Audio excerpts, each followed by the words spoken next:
very much. Thanks for being here, the few, the proud, the faithful on the last day of the early morning panel. Although we did move it to 9:30. We're walking around this, I call it a televangelist mic on. You want to ask for an amen on something like that, right? So, first of all, let me say thank you to our sponsors, all of you who have participated in this meeting on programs, been a part of every facet that's gone on during this NARUC Winter Policy Summit. Sincerely, a thank you. I think that our numbers have hit about 1,600 people here, and that's obviously thanks to so many of you in the room, the great content, the great effort that's gone into this, and I want to say thank you to our committee chairs, our staff committee chairs, all of our committee members, and those of you, again, that have taken time to either be on the panel, be a part of this process. You've made this a great success, and I, for one, and the whole NARUC team appreciate you. Let me just remind you, the app is out there. It's full of a wealth of information from our resolutions for this particular meeting. Also, general information and presentations and things that you may want to catch back up on can be found on that app. If you need some technical assistance with that, you need to see somebody else, because I did good to get it downloaded and get my information on there, but it's pretty easy, and make sure that you avail yourself of that. Today we've got two panels. One later after the first panel is going to be moderated by Commissioner Judah Brown in Florida, dealing with something that it seems like every area of our country has had to deal with recently in the past several years, and that's natural disasters of all different natures and kinds. And what can we do as commissioners, what can we do in the regulatory community to make sure we have practical guides, practical expectations, and we're learning from those experiences to make sure that our states are prepared, our utilities are prepared. And so Julie's panel is going to deal with a practical approach to catastrophes and natural disasters, and it's a great panel and a great setup. First up this morning, though, is a panel dealing with something I feel like folds hand in glove into our theme this year, Bridging the Divide, and that is serving the underserved. You know, there is an ever-widening gap in our country between those who have basic services and those who don't. You wouldn't believe that in 2020, but we know as our world has gotten faster and our world has gotten even more complex, that being able to serve rural communities, low to moderate income communities, is becoming tougher and tougher. And so today's panel this morning is going to deal with that. So I'd ask my panelists to come forward. I will introduce each and every one of them. I think it's going to be a good panel. The way we're going to set this up is I'm going to introduce them. They're going to go through a couple of minutes with what they're going to present. I'm going to have a few questions, and then you are who we're going to turn to. We'd much rather talk with you than talk at you, so please get your questions ready. All right, good morning. Just give a quick introduction. First up is Malcom with Uber. Malcom is the head of global policy for accessibility and underserved communities at Uber. Thanks for being with us this morning. Jeff Guldner with the Arizona Public Service Corporation. Jeff, thanks for taking the time to be here. He's their CEO, and I know it pulls some time out of his schedule to make it here. Harbert with AGA. Karen is president CEO of AGA, and many of you know who Karen is. Jim Matheson is the CEO of the National Rural Electric Cooperative Association. I want to get that right. NRECA has been a big participant at NARUC, and we appreciate Jim taking time to be here this morning. So, Malcom, you're first up.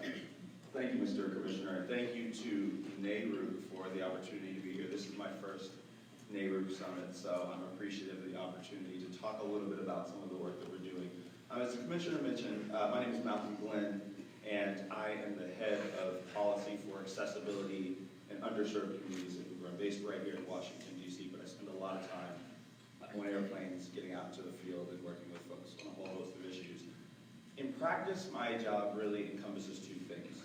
One, I spend a lot of time in conversations like these, telling the stories of the good work that we're doing, and in a lot of instances, taking the feedback about the areas where we need to improve, particularly when it comes to underserved communities.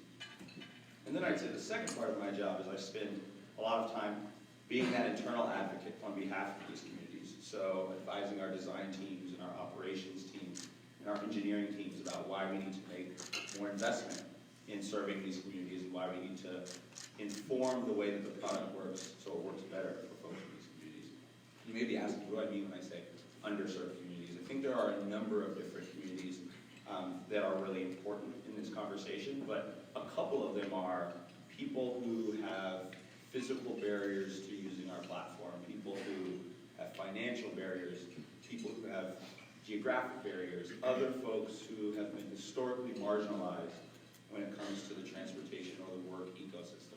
And just for the purposes of this starting point for the conversation, I want to talk about one as an example. Now, for the course of the rest of the panel, I'm sure we'll talk about others. But I think one of the most often forgotten communities in conversations around the underserved is the disability community. And when you think about the historic nature of the fights that this community has undertaken, transportation, probably second to healthcare, has been at the forefront.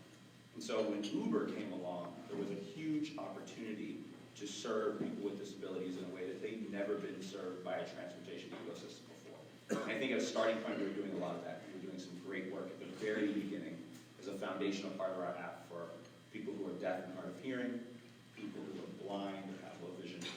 But the nature of our platform is drivers using their own cars on their own time.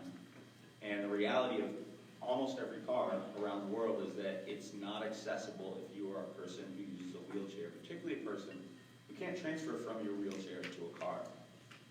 There are no manufacturers of accessible vehicles off the assembly line. They all have to go through a very expensive aftermarket modification process to be equipped with a ramp or a lift to accommodate that person. And so we've, over the years, really looked at how we can change the nature of our platform in order to serve these people. So we've worked with driver partners to help them get access to accessible vehicles through renting and leasing partnerships. We've worked with taxi organizations that perhaps have access to accessible vehicles. And we're always very excited if we find someone who is a personal owner of an accessible vehicle who's willing to drive with Uber. But the reality is none of those models have scaled in the way that we're looking for the scale to meet the needs of as many users in as many markets where we operate who are wheelchair users. So the model that we've started to undertake, and we signed a contract about 2 years ago, is commercial partnerships. The largest commercial partnership that we have in the United States is with a company called MV Transportation. And through our work with MV, and MV is the largest private provider of paratransit services in the United States, through our work with MV, they have procured vehicles, helped hire drivers to work for MV, and they staff those vehicles on our platform. So if you pull up the app as a user, your Uber Wave option is the same as an UberX option, as any other option, and it's priced the same as UberX as well. Right now, through that partnership with MV, we have a very robust supply of vehicles in about 8 major markets in the United States and Canada. And in those markets right now, the average wait time for those wheelchair accessible vehicles is about 15 minutes or less, which is not perfect, but is orders of magnitude over what has been traditionally the case for accessible vehicles. And I'll just end by saying we've made a lot of really good progress, but we know we have a lot more work to do. And a lot of the progress that we've made is in consultation and in partnership with our regulators. And so there are some examples of where we've worked with regulators to really maintain the economic sustainability of this wheelchair accessible vehicle service. It costs a lot more to operate the service than the cost that we pass on to the passenger. And so in California, we've worked with the California Public Utilities Commission to establish an accessibility fund that actually will offset our expenses for operating wheelchair accessible vehicles in the state. In Chicago, we've done something similar, where a fee that's been on the books for a number of years actually reimburses us for certain wheelchair accessible vehicle markers that the city has set for us. Same in Boston. We're reimbursed for the number of supply hours we put on the road. So that's a long way of saying that this is a vitally important area for us, an area amongst broader conversations around the underserved where I think there's lots of opportunity to do even more, and a place where we've been really excited about the way we've been able to work with regulators from around the country in order to maintain the economic sustainability of programs like this. So I'll stop there, but I look forward to the rest of the conversation. Thank you. Thanks, Malcolm. Jeff from APS. Great, thanks, Commissioner. Thank you so much for the opportunity to join you all this morning. I thought I'd start with just a high level on the company so you can get the context of where we serve, where we're going from a policy standpoint, and then how that I think ties into the underserved communities. So APS is the largest electric utility in Arizona. We serve 11 of 15 counties, about 2.7 million customers in the state. And what's interesting when you look at our service territory is we go from all the way from a qualified Indian village in the bottom of the Grand Canyon, so very sparse service territory up in the northern part of the state, to the metropolitan areas where we serve about half of Phoenix.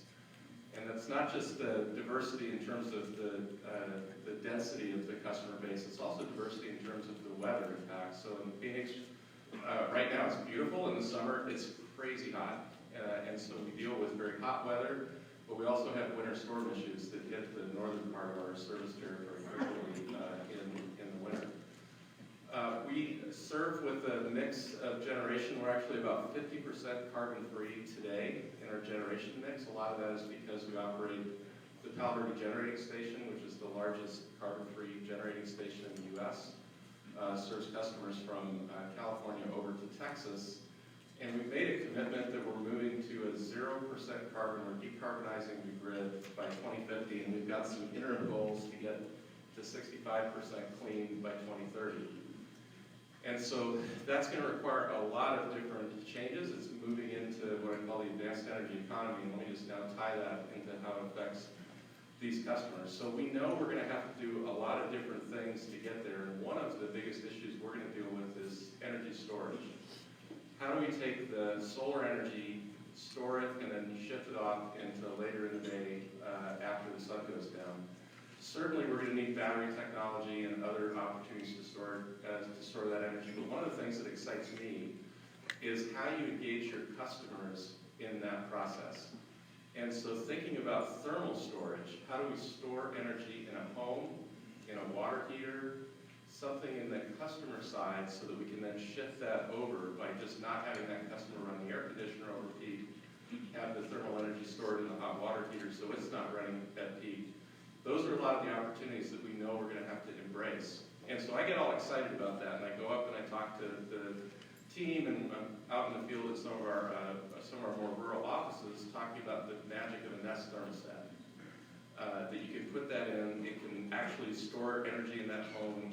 At scale, we can tweak that just a degree or two and actually park a fair amount of energy in the home. And I was in one of our rural distribution operations centers, and a lineman who works up there challenged me on that, and he said, you know, the average customer I serve lives in a mobile home. So that's great in Phoenix that you're going to be doing Nest thermostats and everything else, but that's not going to work up here.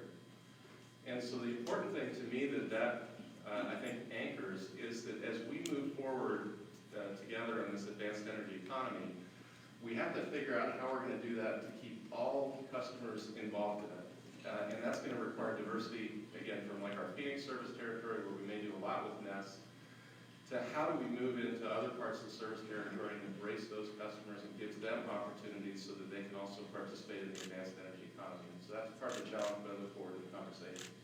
Thanks so much, Jeff. Karen. All right. Thank you for having me. I think it's on. A little context for natural gas and our commitment to the underserved. Right now, 179 million Americans rely on natural gas in their homes. And we're adding about 600,000 customers every year. Put another way, that's about one customer every minute of every day. And then we look at the value proposition of natural gas to the underserved and the least able to afford their energy bills. The Bureau of National Economic Research issued a report last year. Look back at last winter. And it said 11,000 lives were saved because people had access to affordable, safe ways to heat their homes. So natural gas is not a luxury, it's a necessity. For those families that have natural gas, heating their homes and cooking with it and using their clothes dryers, they save about $875 every year versus a fully electric home. And that's money they can put towards college education, they can save, they can put to use in other ways that's appropriate for their families. So it's a really important tool. As we look at the meters at the residences that we have, 8% of them are in rural America. That means about 1.6 million people today have natural gas nearby, but don't have it in their homes. And that's a place that we're really committed to getting those 1.6 million customers hooked up for natural gas, because we know it will benefit their communities, it will benefit their families by providing safe and affordable energy, but most importantly, it will provide an economic stimulus, with businesses now being able to come into their communities, factories, manufacturing facilities that have access to that natural gas and provide new opportunities for employment in these communities. In order to do that, though, we have to build more pipelines. And I'm pleased to say that in 42 states, we have programs been approved by the PUCs and the PSCs to accelerate the replacement of some of the big infrastructure so that we can then extend that infrastructure out to new communities. I thought I might highlight just 3 examples of where we are doing this. In your home state, Commissioner Presley is aware of this example. We have a $5 million partnership on an annual basis to extend pipe into underserved communities. Atmos Energy, one of our members, broke ground in March of 2019 with a $1 million expansion program in the Matheson community of Monroe County, which you know very well. And it is already yielding great success. We're going to have 170 new homes hooked up for natural gas, which will not only provide them access to that, but will reduce their utility bills, which is a great thing for that county. In Pennsylvania, our member companies have stepped up with the UGI Get Gas program, started back in 2014. And this is a unique way for these customers to actually get natural gas but not have to pay for it all up front. So we've said over a 10-year time frame, you can pay for the extension of this, which makes it much more affordable for them to do that. And that's a partnership we have with the PUC and with the local government. And we have Pico Energy in 2019 began a $2 million program there, and it will go all the way up to $25 million. So a serious commitment in Pennsylvania, which will obviously need that when the weather gets cold. So they've already done 31 projects, and they have an additional 10 projects scheduled over the next year. And then lastly, in Indiana, we have Vectren, which is a CenterPoint company that's been working for 7 years to actually expand their program into rural infrastructure. And they have 41 projects underway and 12 more in development. So they're putting their money where their mouth is, because we believe with our obligation to serve comes an obligation to serve. And we're going to stand up to any policies that are going to prevent us from doing that, to preserve customers the option of having natural gas in their homes and their businesses. Because we believe gas is a building block for economic development, and it's essential for everyday life. And for those 2 reasons, we're really all in on rural expansion. Thank you. Thanks, Karen. I would say I represent those good, God-fearing people in the Matheson community of Monroe County. They're good folks. Jim, thank you for being with us this morning. Well, thank you. And with the topic being about serving the underserved, I thought there are 3 points I'd like to make. And the first, describe the consumers that are served by electric cooperatives in the country. And while there's a wide range of circumstance and diversity of the over 900 co-ops that exist in 48 states in this country, there are some common themes about what it takes to serve those folks. You know, some of our co-ops are regulated by state commissions, but most of our co-ops are actually self-regulated. Co-ops, as I mentioned, are in 48 states. We serve 42 million people. It's about 1 in 8 Americans. But interestingly enough, we serve 92% of all of the persistent poverty counties in America. We're also in a situation where the average income for co-op consumers is 11% less than the national average in general. So that connection to the rural community, and our co-ops are definitely connected because they're owned by the consumers they serve, this notion of addressing circumstances where people are facing some economic challenges is sort of in our DNA in terms of how we approach the job. And, you know, part of it's pretty self-explanatory. You go to sparsely populated areas and primarily residential, those are just more expensive to serve. It's an interesting statistic. For co-ops on average, we have about 8 consumers per mile of distribution line. And it's about $19,000 of revenue we get a year per mile. By contrast, for our good friends in both the investor and the municipal sector, the average across the country is about 4 times that. They have 30 32 people per mile. We get about $80,000 per mile of revenue a year. So we just have a cost structure. So we got consumers that are facing some economic challenges, and we as electric co-ops have some challenges in terms of being efficient and how we provide service to them. So that's the playing field that we operate in. In addition, in rural America, about 30% of Americans lack access to real broadband, whereas in urban areas it's around 2%. And finally, 60% of healthcare facilities outside of metropolitan areas lack broadband access. So when we talk about underserved, that kind of gives you a sense of the playing field of who our consumers are and the environment we work in. Second point I want to make is that we're not just sitting back saying, woe is me. But to deal with this situation, the challenges I just described to you, it really requires a bias towards innovation and really think about creative ways to address those challenges to meet the needs of those consumers. To the extent that we're connected with them, connected with the communities we serve, that gives us, I think, an interesting insight on how to best approach these challenges. And while affordable power is always going to be the key to what we're doing, we care about the community in general.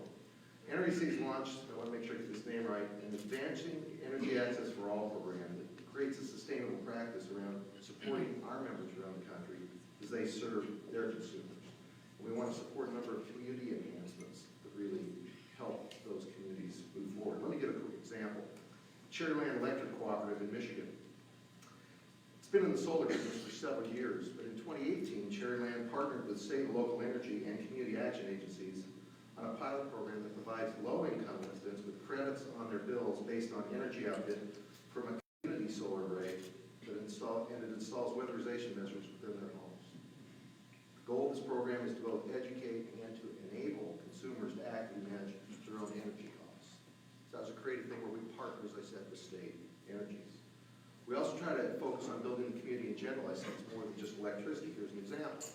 The North Dakota Statewide Associated Electric Co-ops, in a long-standing partnership with the state telecom co-ops, has established a rural development center to help communities access grants and loans for business startup. In recent years, the center has developed a food co-op, which makes food more accessible and supports local farmers by offering their produce. And finally, the center also helped establish a cooperative child care program, which is the first in the state of North Dakota. Let me give you one more example of innovation. Roanoke Electric Cooperative in North Carolina. It's among many co-ops that have launched an electric vehicle pilot project. Roughly 50% of Roanoke service territory is located in persistent poverty counties. Under the new program, participating electric vehicle owners will pay a modest monthly subscription rate to charge their cars for nearly 1,500 miles of range. Roanoke will also install chargers in their homes at no upfront cost to the member consumers, which is about a $1,700 value. In many communities, the biggest unmet need, though, is not electricity. For the people we serve, it's broadband. Although about 100 electric cooperatives are actively deploying broadband in rural communities, it's not going to make sense for every electric co-op to do this. We cannot be the solution in every single circumstance. That being said, there are several ways co-ops can be helpful in these efforts, including partnering with maybe a local telecom provider. In one case, I know the co-op has partnered with the county government to provide broadband. And also, to the extent we've invested in fiber for smart grid applications for our electric system, it gives us a resource we could lease to third parties as well to offer retail broadband. Let me give you a third point, and then I'll finish my closing comments.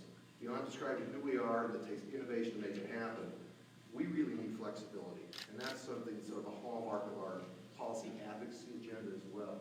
Because we have over 900 members, and each of them have unique circumstances that require flexibility to meet the needs in their own way in their community.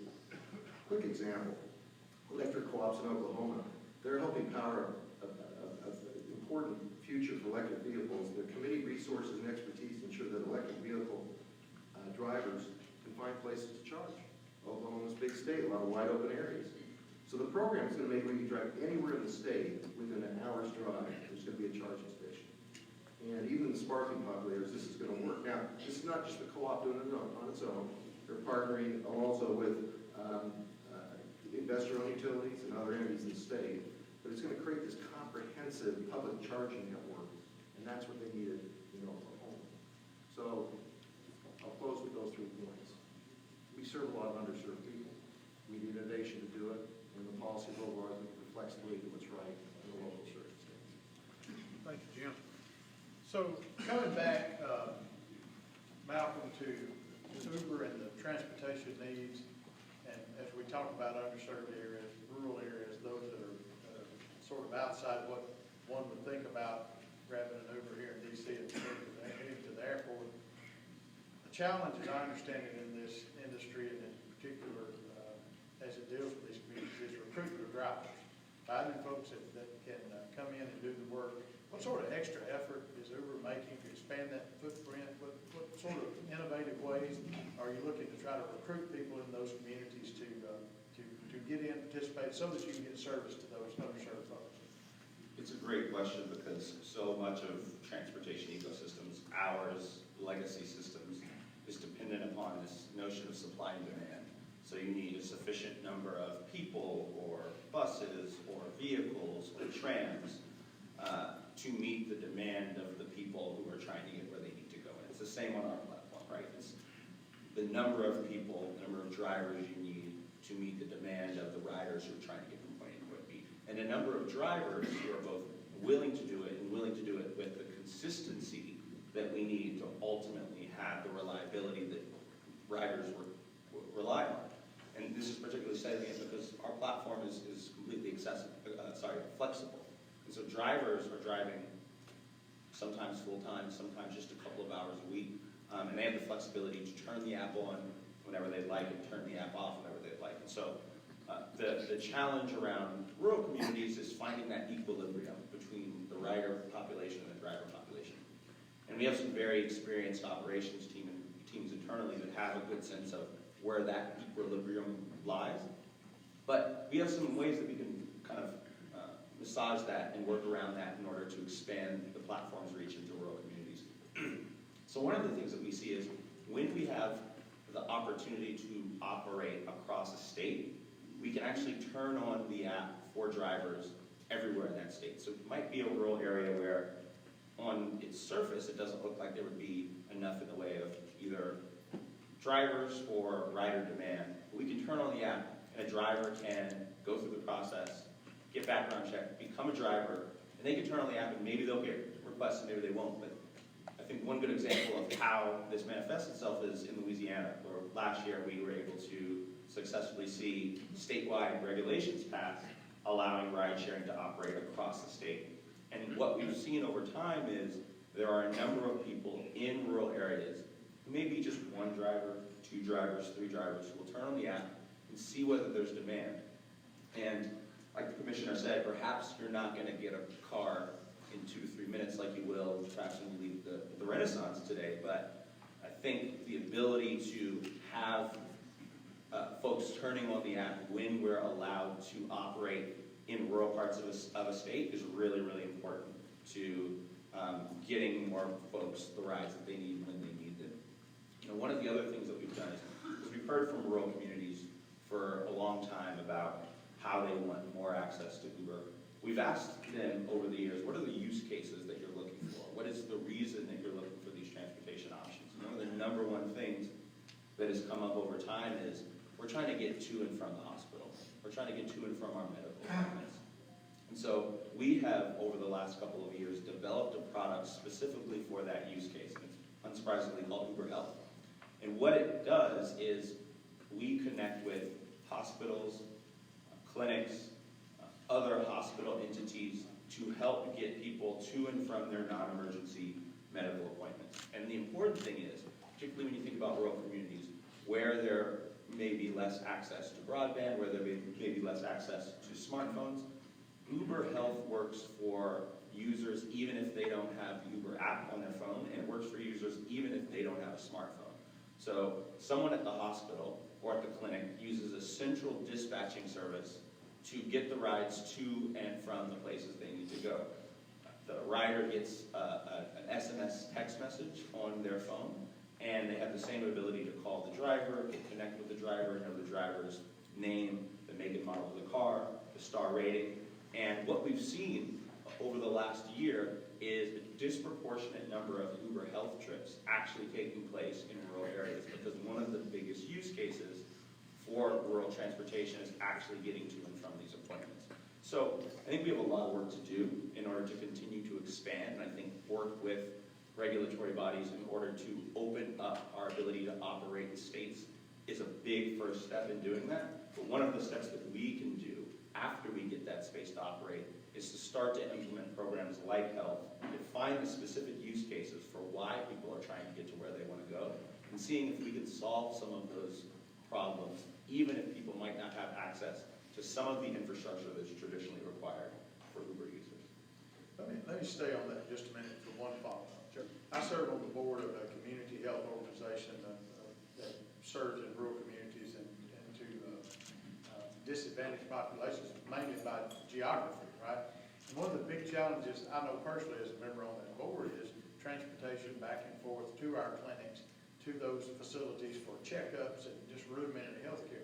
Is there a partnership that you see, not just Uber, but the ride-sharing industry as a whole, looking at within those networks of rural coalitions in states where there are those? Because it seems like if I were a patient and I lived and did not have that transportation, but I knew that connection could be made with my health center, then in fact it would make me a little more comfortable. Are y'all looking at partnerships that way to kind of get the word out? That's exactly what we're doing. So we have a number of partnerships all around the country, increasingly around the world, with clinics, with institutions, with networks and broader providers, in order to make sure that they are using our technology in order to maximize as many people who are getting to and from the trips that they need. And this is a huge problem. You know, it's in the order of hundreds of millions of dollars of waste every single year when people aren't able to get to their non-emergency medical appointments. And it's wasteful for the hospitals and the networks and the providers. It's wasteful for the users because they're getting a substandard health experience. And so what we've started to do is actually proactively approach some of these networks to talk about how we can use our platform and our technology across the network so that they can start to solve these problems every single place that they operate. And we're starting to see some real traction. We're starting to see some real improvement on outcomes in the way that people are actually getting to these appointments. So that's what we're going to do. I won't belabor this any longer, but I think our number last year was 30% of appointments made were canceled due to lack of transportation for rural people to get to their healthcare appointments. So that reverberates in our clinic system, that this is a volunteer nonprofit board, but it reverberates through our clinic system with missed opportunities to get other people in. So yeah, we want to bring that number down. great work. Great work. Jeff, I know that you know and all of our electric and all of our utility sector have now taken on a proactive approach to reaching low to moderate income customers in unique and innovative ways to make sure that the programs of energy efficiency, anything that will help them reduce their costs, they're made aware of, really on a redundant basis. Could you share with us this morning what APS is doing and maybe what y'all are looking to do even to improve where you are now? Yeah, I think that's the awareness piece and actually getting out in the communities is really important. I just want to make sure I get in because we've talked about fiber, the importance of broadband and getting access into these rural communities. I just want to quickly mention a strategic fiber program that we have, and it does show how we collectively as an industry can really tackle some of these problems. We're not in the broadband business, but we do operate transmission lines that go into rural communities, and we have fiber on those lines. So we need the fiber to control our system. We have plenty of extra capacity, and so we've got a strategic fiber program now where we're putting that fiber on lines into areas of Arizona that don't have broadband, or in a lot of cases redundant broadband, so they have very limited access. And then we will be able to lease that to telecommunications providers. It goes through our PERC rates, revenue credits, so whatever we make on that lease actually comes back to lower the rates that we don't have to charge customers because we're able to offset that with the revenue credit. So I think it's a good example of just how you can look for these kind of creative partnerships and solutions. In Arizona, the biggest, easiest, lowest hanging fruit is really going after weatherization, energy efficiency, and making sure those programs are well known. We put about $5 million a year into just working with our low to moderate income customers to do weatherization for them. And you just see it where homes that have, aren't sealed right in the summer will consume a tremendous amount of electricity. That air conditioner will run constantly. So the easiest thing we can do is go out and make sure that we're trying to weatherize. Customers are aware of weatherization, and we continue to work for LIHEAP funding to help us do that. One of the more innovative things we have done really involves solar energy. So Arizona's got a lot of solar energy potential. And we have, in our customer base right now, about 10% of our residential customers have rooftop solar today. And so we have one of the most broadest solar deployments from a residential solar standpoint. If you look at who those typically are, they have good credit scores. They tend to be on the higher end, more affluent customers. And you don't see a lot of rooftop solar out with low income consumers because they just aren't going to have the credit metrics to be able to qualify to put that on. And so what we looked at was a different program where we worked with local installers, so we helped keep it in the ecosystem in Arizona. And we actually lease a roof from a low-income customer for $30 a month. And so we can go out and say, if you let us use your roof, we will put a solar panel on it. You'll get a $30 bill credit, and we'll get the energy from that solar panel. It will just come into our system. And so it's a really nice way of allowing consumers to have access to something that they otherwise wouldn't, to get a bill credit. It works for us in terms of helping to deploy our solar footprint directly. And it's something where we can work with the local installers and help keep the money in the community and continue to invest in those customers. So there's certainly a lot of things that you can do if you're just thinking about it. In that case, we knew that the benefit to that consumer is to get the reduction in the bill. We expanded that into then some nonprofits. So there's actually a community program where we've got one set up for a multifamily home, and we're doing others with nonprofit agencies that we work with that will also help them lower their bill. Great, great. Karen, help us understand what are the biggest obstacles in expanding natural gas service to unserved and underserved communities. You know, what we see is most of the infrastructure for the expansions, quite frankly, are in populated areas, and that was the business model at the time. And it takes extra effort, extraordinary programs, most of the time on the state level, actually within the public service commissions or the public utilities commissions. Can you kind of talk about what the biggest challenges are? Obviously, you want to pick up customers, right? Obviously, you want to bring that service to those folks. What have you seen work, and what have been the challenges you've overcome in the gas industry Sure. to do that? Thank you. I mean, if you think of the average family, so everybody in this room, you spend at most 6 to 7% of your income on your energy usage. The more you go down the income slide, when you're about 50% of the poverty line, you could spend upward of 35% on energy consumption, which is clearly a stress if you're choosing between going to that medical appointment or paying your utility bill. The medical appointment, thanks to Uber, is going to get you there, but you may be sacrificing heating your home. We don't want to have communities have to make that choice. So on one hand, we have LIHEAP, which will help in the most extreme circumstances to provide supplemental income or supplemental help for people to pay the utility bills. But to get gas into these systems, we have to be able to do it in an affordable and efficient way. And so like we have in Mississippi, like we have in Utah, like we have in some of the states, we have partnerships with the government and with the PSC or PUC to be able to amortize these costs over time so it can be done affordably in very innovative ways for cost recovery so that we don't have to pass on big costs to the consumers all at once. Secondly, we want to do it in a very efficient way so we are delivering more energy at less cost. So we're really making our systems and their homes much more energy efficient. So they will be using less, we'll be delivering more, and they'll be using less. As we've been able to add 30 million customers over the last several decades, gas consumption in the residences hasn't gone up because we've become so much more efficient. And on top of that, their emissions have gone down 50% because we're that much more efficient.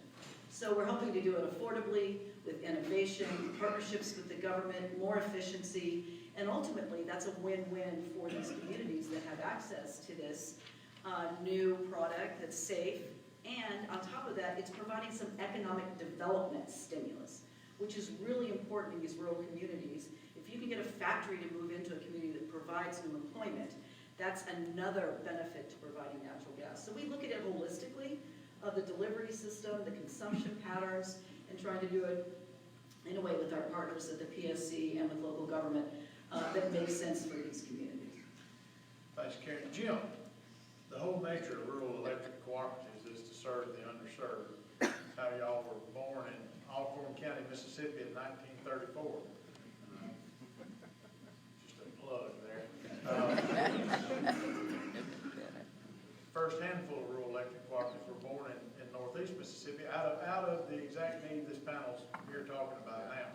And that is the fact that electricity was passing these rural citizens by, and they decided to democratize little d the efforts to get the technology of their day to themselves and to their families. Now that the world's changed and the technology of 2020 is broadband, where it was electricity in the 1930s, rural electric cooperatives across America, and I see it in my home state and around the South, are being asked, do the same thing for us today as you did in 1934. Or quite frankly, maybe in another way, let us do for ourselves, since we own the cooperative, what we did for ourselves in the 1930s. My experience has been rural citizens I talk to are ready. They want to see this up and moving. They want to see their cooperative, if it works in their business case scenario, to move forward. What are things that public service commissions, public utility commissions, that we deal on a day-to-day basis? Many of our members designate carriers for eligible telecommunications carrier status, ETC status. Many of us have different varied degrees of regulatory or like regulatory touches with broadband. Maybe share with us, our members, as they go back, because we've appointed a task force as of Friday to look at broadband access. What would be most helpful from our side to try to help facilitate this and to move this ball down the court? First of all, whether you're in a state that has a regulatory relationship with electric co-ops or whether you don't, I would encourage anyone to go back to their state and talk to the co-ops about the existing state laws and regulations that are in play and how they do affect or inhibit the ability to deploy broadband. So I think whatever your relationship with co-ops, I think they could be an important voice in describing as they look at this. And we got a lot of co-ops across the country who are looking at this. I said over 100 are already in, a bunch more in the feasibility stage right now. And they can give you insight on what's going on at the state level in terms of structure of current state laws and regulations and how they either assist or impede development of broadband. I think that would be one really important thing. Look, the bottom line is that the biggest challenge continues to be cost.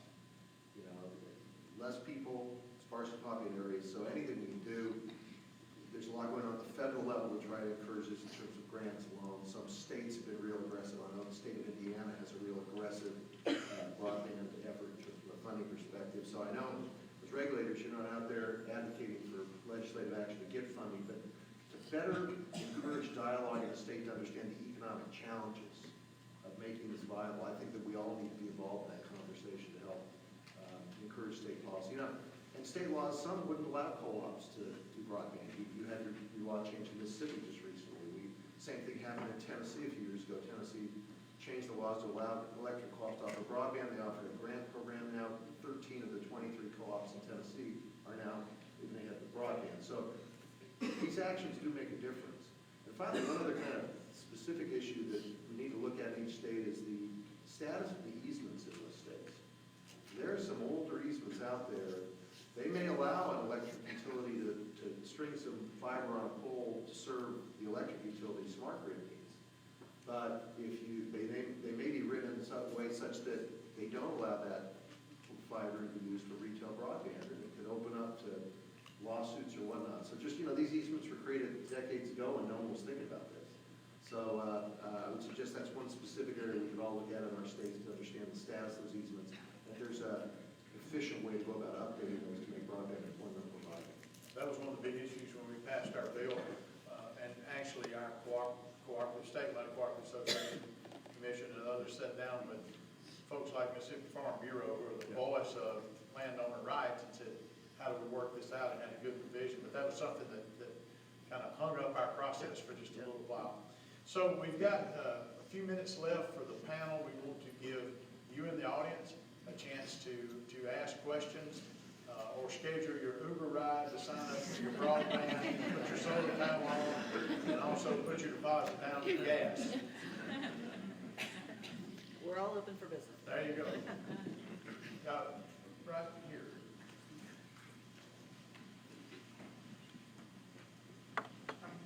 This is more for the utility.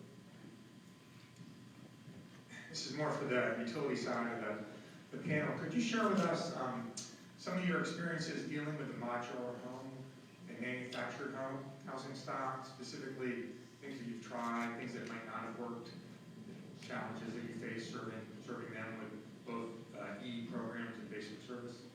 Yeah, with modular homes, I mean, the challenge is really, as the bigger, the more modern modular homes, you probably could do the thermostat, some of the smart thermostat work.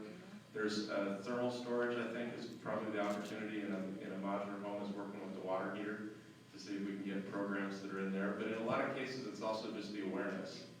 And so it's easier to work in a metropolitan area where you've got relationships with home builders and others to go do that. As you get up into the rural parts of the state, it's really a matter of trying to get out and actually have the touch points with the customers. But that's just an area we started to look at because we recognize that, again, there's a lot of marketing going right now to get consumers on Honeywell Nest, their thermostats, and there's not as much attention being paid to the modular home side. So I do think it's something that we ought to look at more carefully. I can only add in terms of, we don't discriminate whether you're modular or not. We'll serve anyone, but the purpose of a modular home is obviously for it to be more affordable. And we work with those communities and those home builders to help them understand if they're installing appliances, the high efficiency natural gas appliances that will benefit them and will benefit ultimately the owner or the renter of that modular home, and how over time the O&M of that appliance could be very affordable for them. So really socializing how to continue to lower the affordability of that home. I think for a lot of our consumers in our areas, the issue isn't about construction of new modular homes. The issue is about, we serve a lot of manufactured housing, and they are lousy when it comes down to efficiency. And we've had a lot of programs with our individual co-ops to really create opportunities to invest in some form of efficiency improvements for those facilities, because they just are, again, the original design was thinking energy efficiency. Some of these are 30, 40 years old, but that's the big challenge for a lot of our members of the rural cooperative communities, manufactured housing. Yes, sir. Hey, Brandon, I want to thank you for putting this panel together and for your emphasis, particularly on the natural gas side for expansion. I think something that's often lost in this conversation, we talk about what the low or moderately placed consumer needs is, energy efficiency, things of that sort. But what they desperately need is a job. And in particular, with what you've done in Mississippi with respect, again, I represent natural gas utility, to getting pipe out to new areas, to more industry. So I get a little concerned right here, ban natural gas, which is underpinning economic growth. But if you can specifically speak to the successes you've had in Mississippi with that, I'd like to hear that. Yeah, so, one of the things that we began with our gas utilities a few years ago was a supplemental growth rider where we actually incentivized through a rate mechanism the building of pipelines, particularly focused on rural communities and areas that could not recruit industry because they didn't have natural gas, right? It was a chicken and egg thing. And I guess a good example would be Atala Steel down in Kosciuszko, Mississippi. Atala County, small rural county, doesn't have a 4-lane highway. Atala Steel, homegrown Mississippi based, Mississippi-owned steel mill, shut down 3 times a year because they're on an interruptible rate with their gas provider. We were able to go in there and fix that. They not only have increased employment, they hadn't shut down one time now in 5 years, and they're building guardrails to be shipped to Jerusalem. I think they're in a contract right now. Now, exactly, those jobs have to stay in that community, and natural gas being a part of it. The economic development projects we see, just one not long ago along the 10-Ton Waterway, a particular company, even though the gas provider a few years ago said, we can get the gas to you before you build this building. They said, thanks, but no thanks. We don't want to be in a fight about who's going to pay what portion, who's going to have this. We don't have time for that. Luckily, through the supplemental growth rider, Atmos Energy has now invested the $2 million along the Port of Amory And that box is checked, that investment is made, that is done. That makes that recruitment easier. So the job aspect for us in Mississippi has been a big part of it, because guess what? To be able to pay a gas bill, you gotta have a job, and you gotta be able to pay the gas bill. And so that's been a big effort. Maybe y'all could share something about economic development as you go about serving these communities. I was just gonna say amen. No. I'll just mention on economic development. I mean, one of the things that we're looking at is it ties to our clean energy commitment is we have to have service territory growth. So we're lucky in Arizona that Maricopa County is the fastest growing county in the U.S. And so we're working hard to say, let's keep that growth going. The more growth we have, the more investments we have to then make, the more you can recover the cost from new customers and not just raise rates on existing customers. So there's a really nice tie in terms of how you as we're driving into this clean economy. But I'll mention the challenge we have is that we're shutting down coal on the Navajo Nation. And the Navajo Nation's history has been very dependent on coal. Our Four Corners power plant, which will close in 2031, is about 50% of the Navajo Nation's economy. And so one of the new challenges we have is how do we go out and actually bring replacement jobs into those communities that are not just locating, for example, a solar panel that will provide some property taxes, but it won't provide the wages. And so the economic development focus we're moving to is say, how do we now look at the impacts that this transition is having and begin to try to focus that economic development in the communities that are affected. And that is going to mean getting broadband up there, doing some workforce issues up there, and again, trying to find advanced manufacturing and bring high-wage jobs into those affected communities. Yeah, I just got to say, there are a lot of things you can do on economic development, and across the country, Cooperative's always been helping communities do it, but let's not kid ourselves. If you don't have broadband, you ain't getting economic development. That you're going the other direction. So that is foundational, and I think it overwhelms everything else we're talking about in the communities that do not yet have broadband. The studies in Mississippi show, and I think this is across the South, access to fiber to the home broadband increases that property value by a minimum of 7% day one, and so that's a big part of it. All right, we got 2 minutes and 30 seconds. Time for another question. Yes, sir. Thank you very much. Appreciate the panel. Matt Prime with American Water. Appreciate every discussion around how to extend services or provide services to the underserved. Are there specific policy measures that you see in the states that you operate that enabled some of those extensions, as far as how the customers pay for that? Is it part of your overall program? But what empowered the utilities to be able to do those kinds of sorts of things? Being able to amortize the costs over a longer period of time. In one case, we can amortize it over 10 years rather than in the first 2 years. Secondly, is the partnership, like we have in Mississippi, to have the supplemental growth incentive to actually go out there into these rural communities, because it is economically challenging. All of us face the same thing, is it's the economics. And so things that you can bring down through incentives, partnerships, drawing out the payment schedule, anything you can do to make it more affordable makes a tremendous amount of sense.